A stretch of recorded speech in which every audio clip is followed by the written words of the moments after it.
Hello everybody, today I'm going to explain the static keyword using Java. Static is a keyword. It modifies a variable or method so that it belongs to the class rather than any specific object. We see the static keyword within the main method. When you modify a variable or method with the static keyword, static is used to create utility methods or other shared resources. Let me give you a demonstration. We're going to create a new class. Let's go to File, New, Class. We'll create a friend class. We will create some friend objects, because you're lonely. Let's say that all friends will have a name attribute, string name. We need a constructor. It's the same as the class name, parentheses, curly braces. When we construct a friend object, we have to pass in a string of name. We will assign this object's name attribute equal to the name parameter that we receive. Let's construct two friends. We'll say friend1 equals new friend. But we have to pass in a name. Pick a name. My default is SpongeBob, because most people know who SpongeBob is. If I was to output friend1's name, then it should be SpongeBob. We just want to be sure that it works. Yes, it does. SpongeBob. Now, going back to our friend class, let's say we would like to keep track of how many friend objects we create. Well, that could be an attribute. Let's say we have an integer of num of friends, meaning number of friends. Whenever we create a friend object, we will increment number of friends by 1, num of friends plus plus. So going back, let's output friend1's number of friends attribute, num of friends. So this should be 1. Yep, num of friends is 1. We have one friend. But what if we create a second friend object? I'll just copy this line of code, paste it, change friend1 to friend2. We'll pass in a new name, let's say Patrick. We'll print friend1's number of friends and friend2's number of friends. How many friend objects have we created? We have created 2, but what's the output? Well, it's 1 for both. Here's why. Each friend object has their own copy of the number of friends variable. We're incrementing each copy of number of friends by 1. When we create the object of friend1, we're incrementing its attribute of number of friends by 1. Same thing applies with friend2. When we create friend2, friend2's number of friends is 0, and we're incrementing it by 1. What if we would like to keep track of the total amount of friends that we created and store it within one variable? Well, there is a way we can do that, and that is with the static modifier. So going back to our friend class, we're going to precede the data type of this attribute with the static modifier, static int number of friends. Rather than all objects, all friend objects, having their own copy of number of friends, they're all going to share 1. So going back, let's print number of friends now. It's 2. We have 2 total friends. If I was to create a third friend, friend3, friend3 will be Squidward, and then I'll output friend3's number of friends. We have 3 total friends. We are receiving a suggestion. When accessing a static variable or calling a static method, it's actually best to do so through the class itself, rather than any object created from that class. Instead of saying, friend1, then accessing the static member, we will instead use the name of the class, in this case, friend. It's better for clarity to access a static member by the name of the class itself rather than any object, because you and other developers will know that this is a static attribute or method. To display the static variable, we would want to access it by the class name, then access that static attribute. How many friends do we have now? 3. Let's create a fourth friend. Friend4 will be Sandy. Then display the number of friends we have. Now we have 4 friends. Going back to the friend class, it's as if all these objects are sharing the same variable, but rather than any one object having ownership of this variable, rather the friend class owns it, and all objects have access to it. Methods can also be modified by the static keyword. We will create a static method that doesn't return anything. The return type is void. This method will be the showFriends method. We'll just output the following. We'll output you have plus. Normally, when you access an attribute, you type this dot the name of the attribute, such as, name.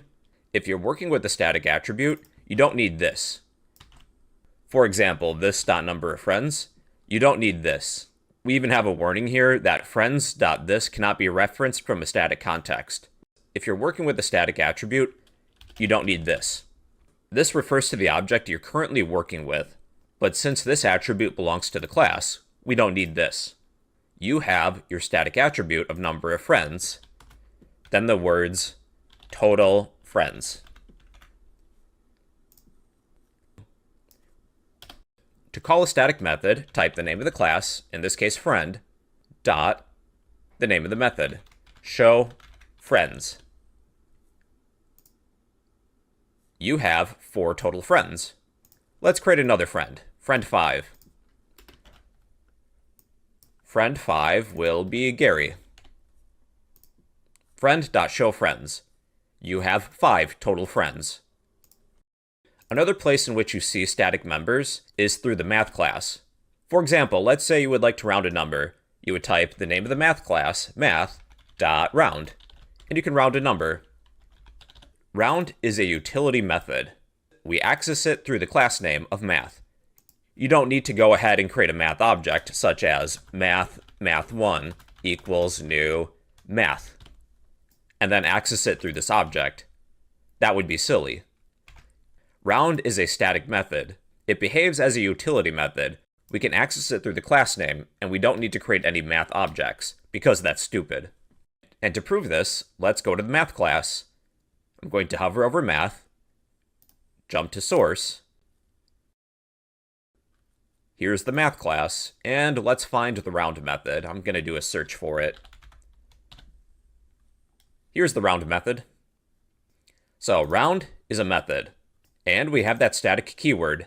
Round is a utility method for the math class. We can access it through the name of the class.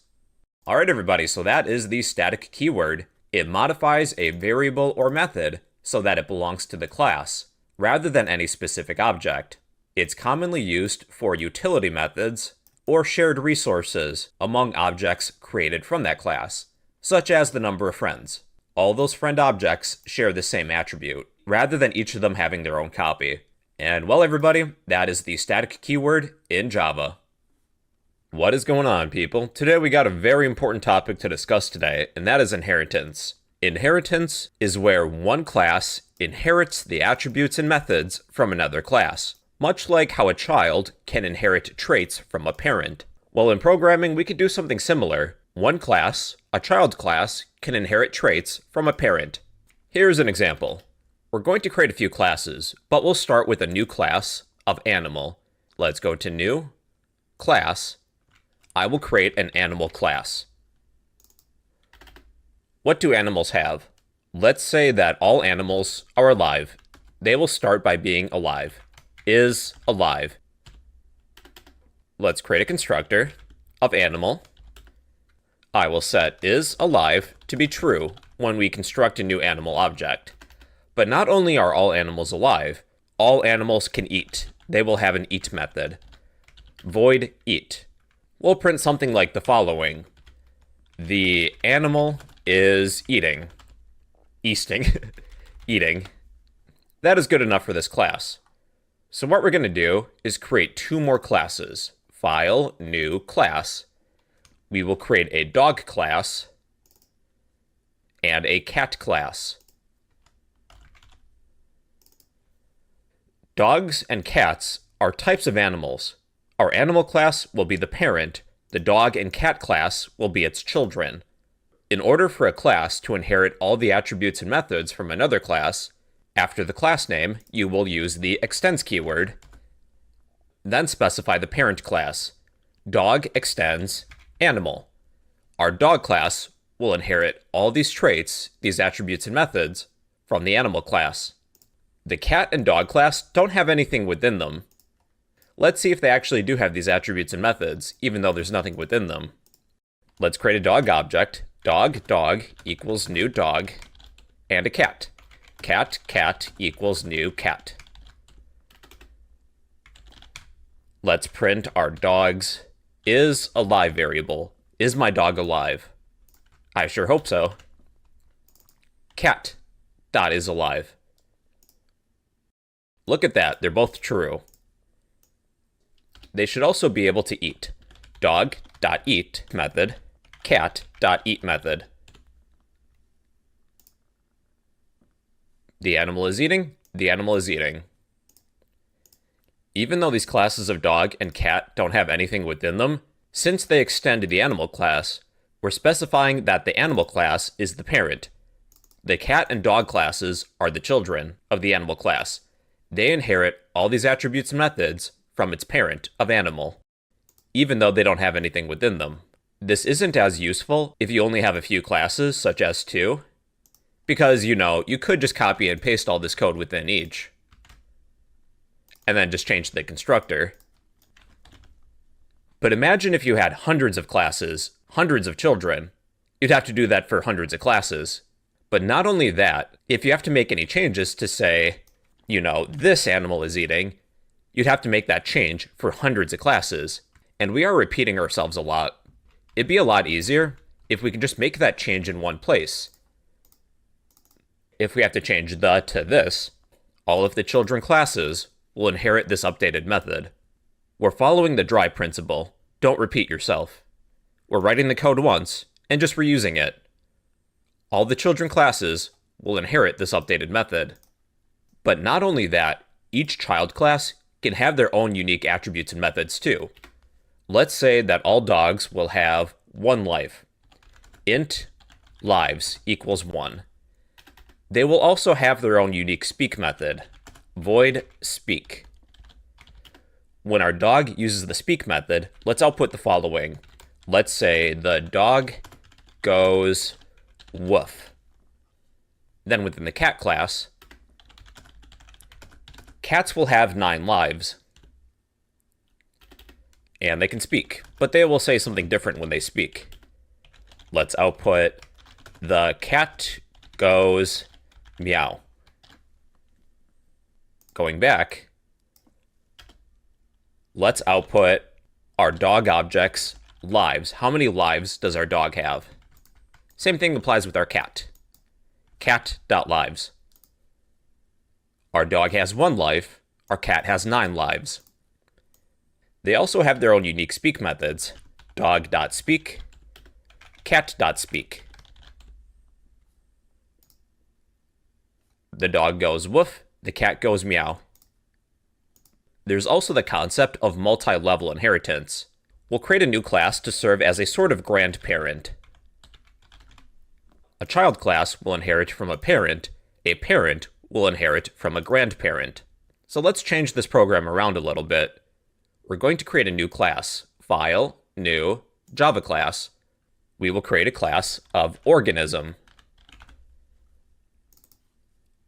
Animals will extends the organism class.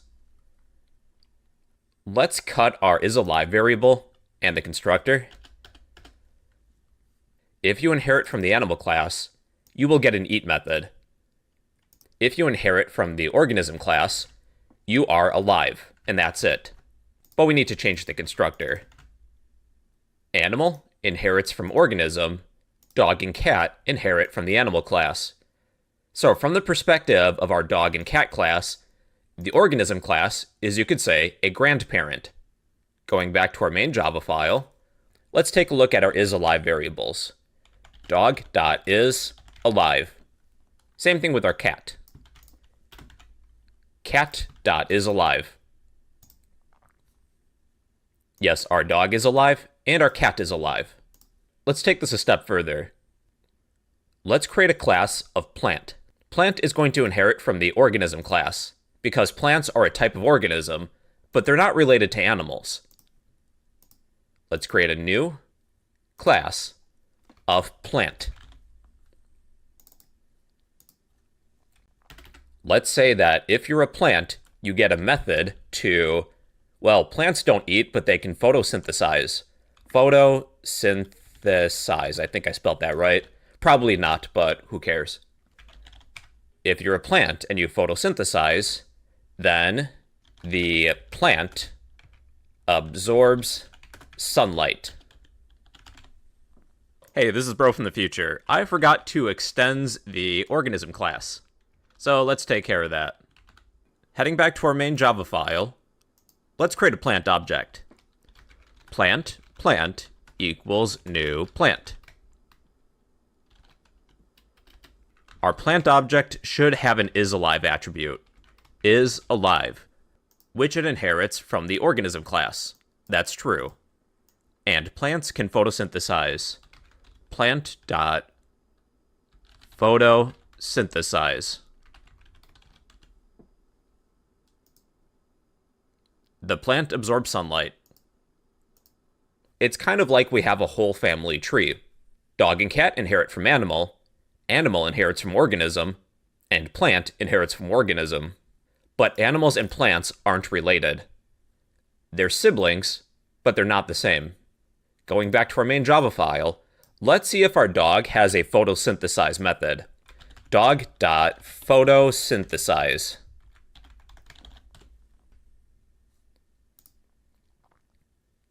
Looks like they can't. We do not have a photosynthesize method for dogs. They do not inherit this method because they're not related to plants. Alright everybody, so that's inheritance. It's where one class inherits the attributes and methods from another class. A child class will inherit all the attributes and methods from a parent class. Parents can also be considered children too, and inherit from a, let's say, grandparent class. You just have to use the extends keyword. And well everybody, that's inheritance in Java. Yo, so let's get started. Today I gotta discuss the super keyword. Super just refers to the parent class when using inheritance. A child class is also known as the subclass. The parent class is also known as the superclass. Super just means parent for all intents and purposes. The super keyword is used within constructors and method overriding. Method overriding is a whole nother topic that we'll discuss. We're more focused on constructors in this topic. We use the super keyword to call the parent constructor to initialize attributes. Let me give you an example. We'll be creating a few different classes. Let's go to File, New, Class. We will begin by creating a class of Person. Person will be the parent, the superclass. Let's say that any person object has the following attributes. They will have a string of first, meaning first name, then string last, meaning last name. We'll need a constructor. It's going to be the same as the class name, person, parentheses, curly braces. When we construct a person object, we will need to pass in the following arguments: a string for first name, first, and a string for last name, last. This object's first name attribute, this.first, equals the argument that we receive for first. Same thing applies with last. This.last equals the argument we receive for last. And then we'll create one method in this demonstration. This method won't return anything. We will name the method showName. All we'll do is output the following: this.first plus a space plus this.last. Okay, let's test this class out. Person equals new person. But we do have to pass in a first and last name. I've already used SpongeBob for too many examples, so let's mix it up. This time I'll pick Harry Potter. Or feel free to pick a different franchise that you like. So, one person from Harry Potter is Tom Riddle. We have a person object with this first name and this last name. First, last. Our person is going to have a showName method. Showname. Then call it. There we go. There's our person object's first and last name. Tom Riddle. Our person class will be the parent class. We'll create a few other classes to inherit from this person class. We're going to create a class of student that's going to inherit from the person class. The student class will inherit these attributes and methods. Let's create a new class of student. Student will extends the parent or superclass of person. Since student is inheriting from person, student is going to have a first and last name already, and a show name method. What other attributes does a student have that a person might not? Well, students have a GPA, a grade point average. We'll declare that as an attribute, double GPA. We're going to create a student constructor. Let's say that when we create a student, we need to pass in a string for first name, string first, string last, and double GPA. What's their grade point average? Now, rather than assigning our first and last name within this constructor, such as this.first equals first, this.last equals last, and this.gpa equals GPA, we are receiving a warning. There is no parameterless constructor available in person. We're not able to assign these attributes of first and last within the constructor for student. This is because student inherits from the person class.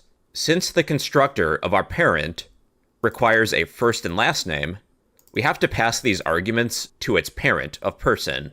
How we can do that, going back to the child class, we're going to be using the super keyword. Any arguments that the parent requires, we have to send the parent these arguments from the child constructor. And how we can do that is use the super keyword, and then pass in those arguments of first and last. And now Java is happy. Super just refers to the parent. Imagine that we replace the super keyword with person. Think of it like that. And now this should work. Going back to our main file, we should be able to create a student object. Student equals new student. We have to pass in a first name. First name will be Harry. Last name will be Potter. Then we have to pass in a GPA because our student constructor requires it. Harry Potter has a 3.25 GPA, let's say. Our student object should have these attributes, this method, and this attribute from the student class of GPA. Let's test it. Student.showName.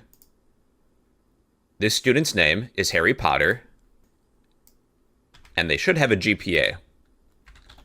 Let's print student's GPA attribute. 3.25.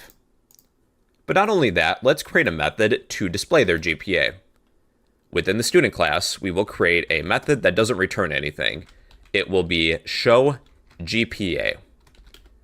We will output the following.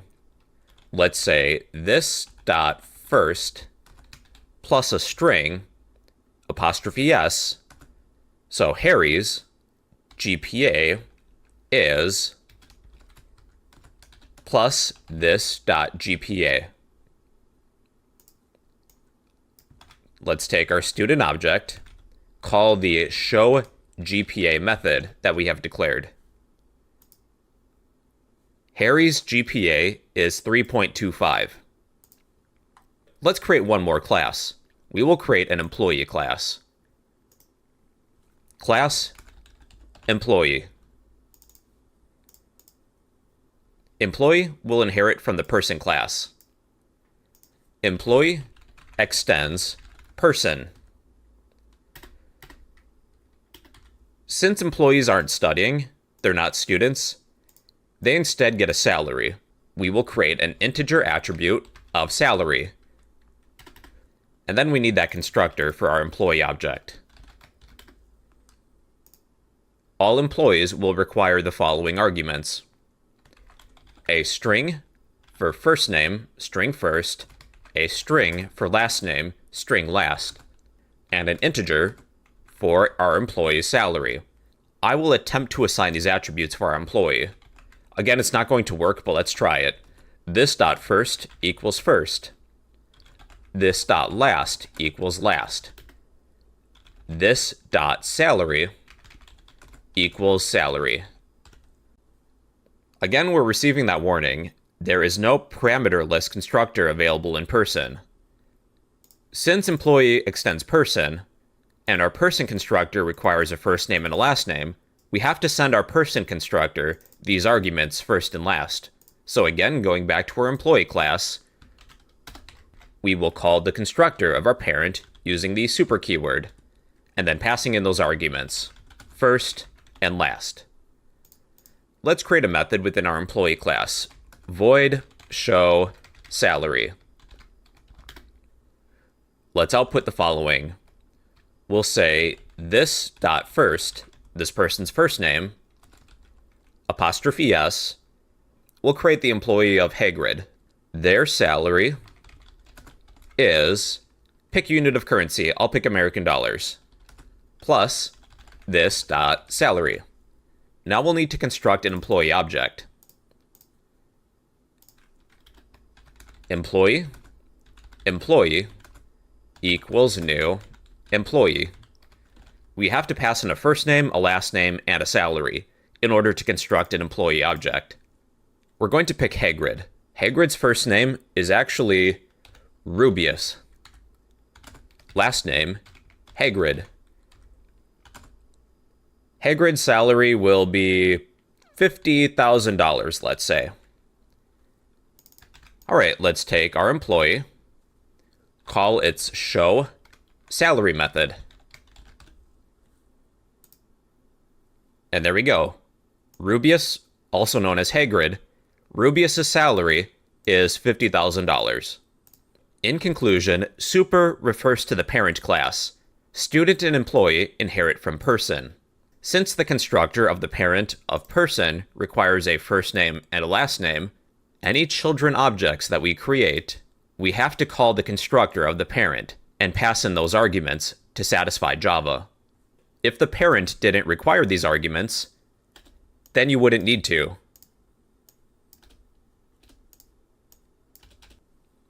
And well, everybody, that is the super keyword in Java. What's going on, people? Today I'm going to discuss method overriding using Java. Method overriding is when a subclass provides its own implementation of a method, rather than use one that's inherited from a parent. It allows for code reusability, and you can give specific implementations of a method. Let me give you a demonstration. We'll be creating a few classes. File, new, class. We will begin by creating a class of animal. Then a new class of dog. A class of cat. Then finally, a class of fish. Dog, cat, and fish are going to extend the animal class. After the class name type extends animal. So let's do this with cat and fish. The dog, cat, and fish classes are all children of the animal class. Animal class is the parent class. There's not a lot we have to write with this example. If a child class inherits from the animal parent class, they will inherit a method to move. Let's define a method of move. All we'll say is, this animal is running.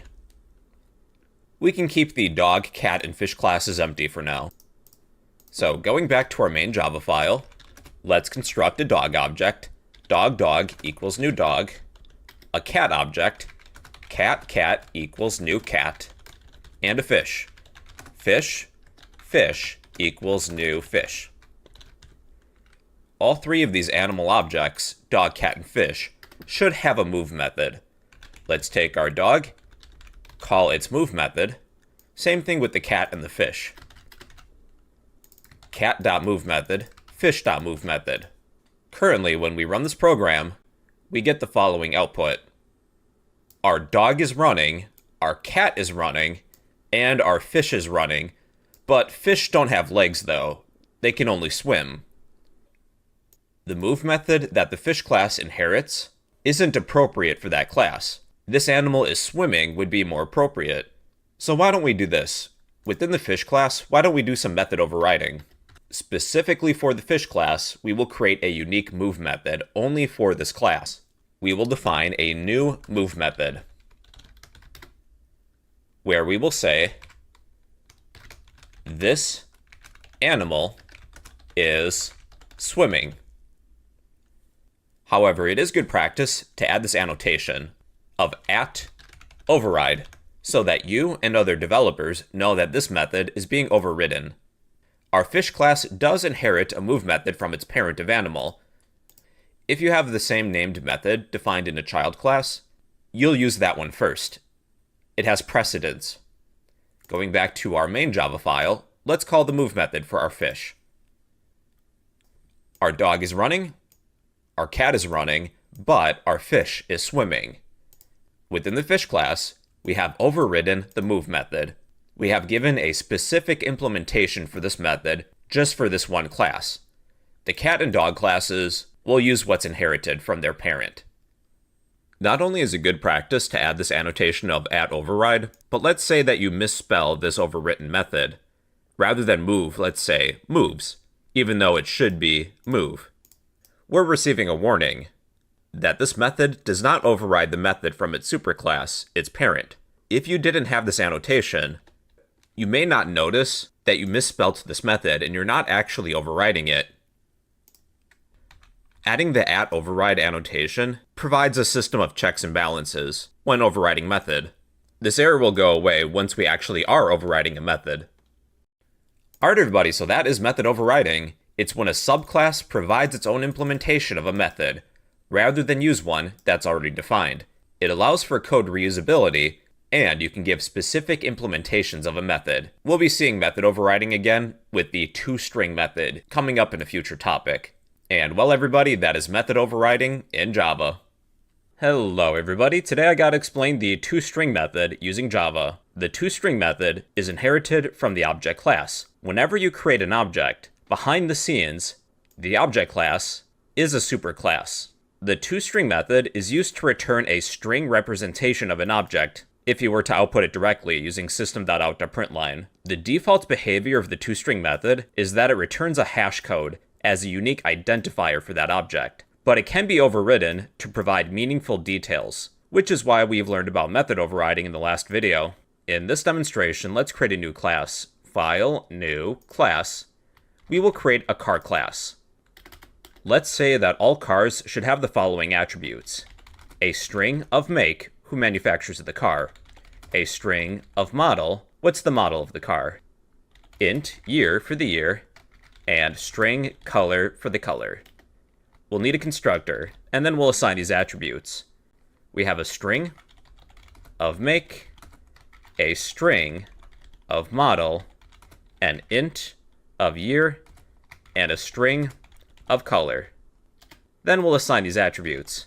This.make equals make, this.model equals model, this.year equals year, this.color equals color. That looks good enough for now. Going back to our main Java file, we'll construct a car object. Car equals new car. But we have to pass in the details for our car constructor. Our car constructor requires a make, a model, a year, and a color. So pick a car that you like. I like Ford Mustangs. I'll pick a Ford Mustang. The make will be Ford. Model will be Mustang. I need a year, 2025, and a color. I'll pick the color red. Car is an object. If I were to output my car object directly using system.out.println, here's what you'll see. If you output your car directly, technically you'll be given a hash code, a unique identifier for that car object. Hashing is kind of an advanced topic that I don't want to introduce right now, but typically with hashing, it's a unique identifier that uses the object's memory address to calculate a hash. You don't need to know any more than that right now. But wouldn't it be useful if we were to print our car object directly, we were given the details of the car? Normally what we would have to do is output something like this. This is if we wanted to output the details of the car. We could say something such as car.color, that would be first, plus a space character, plus car dot, what should be next? Let's say the year. Color, year, then make and model. Car dot make plus a space plus car dot model. This print line statement is giving us meaningful details of this car object. This is the output. Red 2025 Ford Mustang. It would be nice if we were to print our car object directly using print or print line. We could be given these details instead. Well, we can do that with method overriding. Going to our car class, we will be overriding a method. We need the @override annotation. We do need this keyword of public. This is a publicly accessible method. The return type is string. The name of the method is toString. Everything within this print line statement, we're going to cut and delete this print line statement. Going to our car class within the toString method, we have to return a string because we set the return type to be a string. We promised that we would return a string. Let's paste all the details of that car. We'll need to replace car with this. This refers to the object we're currently working with. Then add a semicolon to the end. If we were to print our car object directly using this print line statement, or a print statement, or even printf, instead of that hash code, we're instead given meaningful details of that car that we've customized. The car's color, year, make, and model. We have overridden the toString method that's normally available to all objects. Let's construct another car object. Let's rename car as car1. We'll have car2 equals new car. Pick some different details for a car. I will pick a Chevrolet Corvette. The year will be 2026, and the color will be blue. I'll print car1, then print car2. Here's car1 and car2. Car2 is a blue 2026 Chevrolet Corvette. Alright everybody, so that is the toString method. Objects inherit from the object class. The object class does have a toString method, but it can be overridden so that when you print an object directly, you can display meaningful details, such as the details of that object, instead of displaying a hash code if you were to print the object. It's pretty useful at times. And well everybody, that is the toString method in Java.